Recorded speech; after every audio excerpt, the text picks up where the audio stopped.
Hello, I'm going to be talking about the horror that is unfolding at this very moment in Afghanistan and the part that the mainstream media have played in this debacle. And before that, I am going to mention something written in 1898 by a French novelist called Émile Zola. He's a giant of literature and the author of epics, very much respected in France.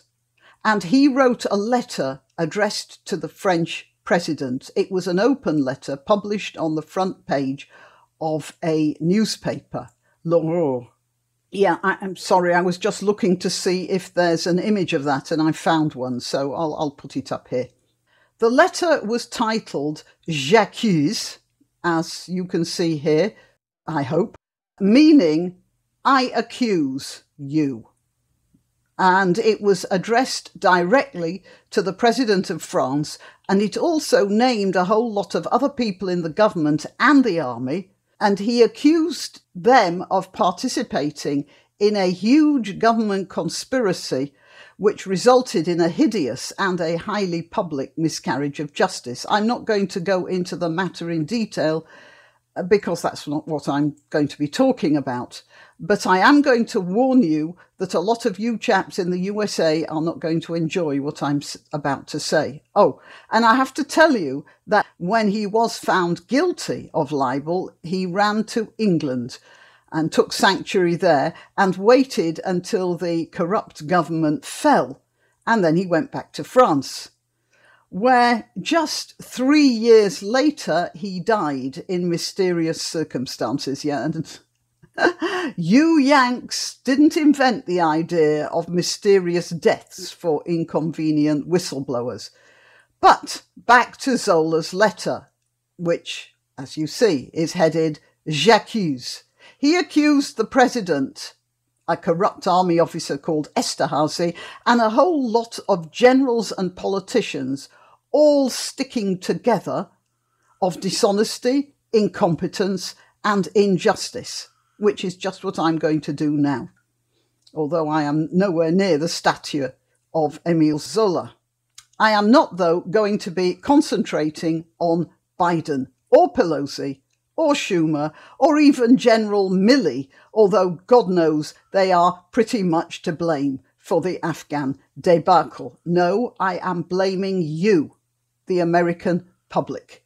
Not the ones who voted for Trump. You get a pass on that. I'm fairly sure there was some hanky-panky in the voting system, but I am also pretty sure that a substantial chunk of American voters actually did vote for Biden, and it is to you that I address this accusation. And one of the biggest j'accuse is Sam Harris, whose deranged loathing of Trump, judging from some of his tweets, almost reached the point of mania.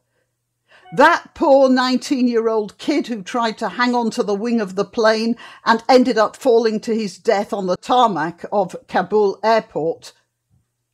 His blood is on you, Harris, and the tears of his parents too. And every little girl who ends up as the sexy toy of some Taliban invader, j'accuse. It's your fault for the crippled lives of all the women, for the torture and murder of the so-called collaborators that will happen because they were deserted by Biden's brainlessness and the boneheaded stupidity of his generals. Yes, the generals who didn't like Trump because he called them incompetent to their faces. J'accuse. It's your fault, Harris, that foreign nationals are trekking their way through the Afghan hills right now, trying to get to Kabul because the US forces packed up and sneaked out of Bagram overnight without telling anyone, without even informing their allies. And by the way, it's because of you that British special forces are out there right now in the hills looking to rescue stranded Brits, and the British embassy staff are holding their post right there, are in danger while they stay there and work to process all the information on the whereabouts of British citizens dumped in the corners of Afghanistan by American policies. If one of those brave young soldiers gets laid out in the dusty soil of Afghanistan, that's one on you, Harris, Accuse, and all the rest of you who voted for that geriatric halfwit who couldn't find his way to the door, let alone lead the USA out of an awkward situation. A thing, yeah, how could you call that a man? A thing who responded to the deaths of innocents by saying, well, that was 4 days ago. Accuse and all his generals and his supports and that Harridan who stood behind Trump tearing up his speech, a speech in which he was honouring the soldiers of your country. But then the Democrats don't think much of soldiers, do they? Accuse, all of you who blame the Afghani army. 60,000 of them died fighting the Taliban. Did you know that? They fought like lions, but they were lions led by donkeys, weren't they? And in this case, the donkey of the Democrat Party. I have relatives in the USA. One of them, oh, she's such a big feminist. Oh, how she loathed Trump. I don't know how she feels now because she blocked me a long time ago from her Facebook page. But Lily, Accuse, you go on your Million Woman March and wear one of those silly hats and enjoy your little orgy of Trump hating. And oh, how you support the women, don't you? While the women of Afghanistan have to walk around in bags and are prisoners in their houses and can't go to school. But your hatred of Trump, well, that's much more important, isn't it? Accuse. Accuse Twitter, who blocked the President of the United States in an attempt to stop him from reaching his electorate. A successful attempt, by the way, which resulted in this. Oh, you knew so much better than the American public who best to vote for, didn't you? Accuse, all the Guardian readers over here in the UK and the BBC types pumping out the anti-Trump message, all the BBC reporters trickling poison in their attempt to turn the voting tide. You think the BBC doesn't count because it's from a little island off the European coast? Of course it does. The MSM in America haven't written an original thought in years. Their whole philosophy is plagiarised from the Labour-loving media over here. Well, you did it, didn't you? Accuse. You killed that guy on the plane. You'll be responsible for the orgy of retribution for the lost allies, soldiers, civilians in the Afghan hills, for the women bought and sold by a bunch of medieval warlords. Women so desperate that they're down there at the airport right now, throwing their babies over the fence into the arms of the soldiers, so at least those kids will have a chance of a decent life. Accuse. And if finally the weak and vacillating government is forced to send young Americans back there into harm's way to rescue the stranded citizens, then you'll be responsible for those deaths and maimings as well.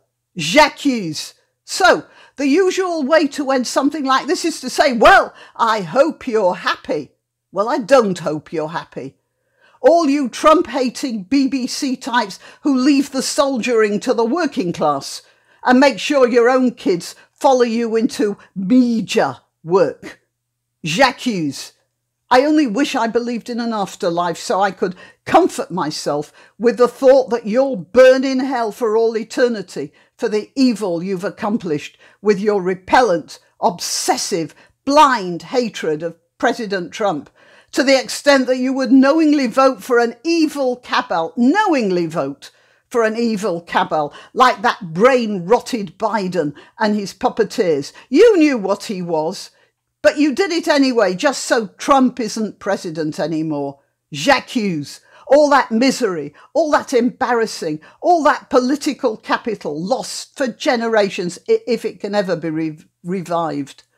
All the political and material advantage you've handed to Pakistan and China, two of the most corrupt and vicious regimes in the world, and you haven't just lost to them, you have actively strengthened them. All of you, with your votes and your constant fire hose of insult, innuendo, accusation, and the misery of the Afghan people, the women and the men, and the widows and the orphans and the rapes and the executions and the torture. You are responsible. J'accuse. Why not treat yourself or a favoured relative or friend to these magnificent examples of merch? The mugs and t-shirts come in the Graniopteryx design or Grambo with a firearm or the more deadly knitting needles. Go to www.graniopteryx.com and whatever platform you're watching this on, please click like, subscribe and share.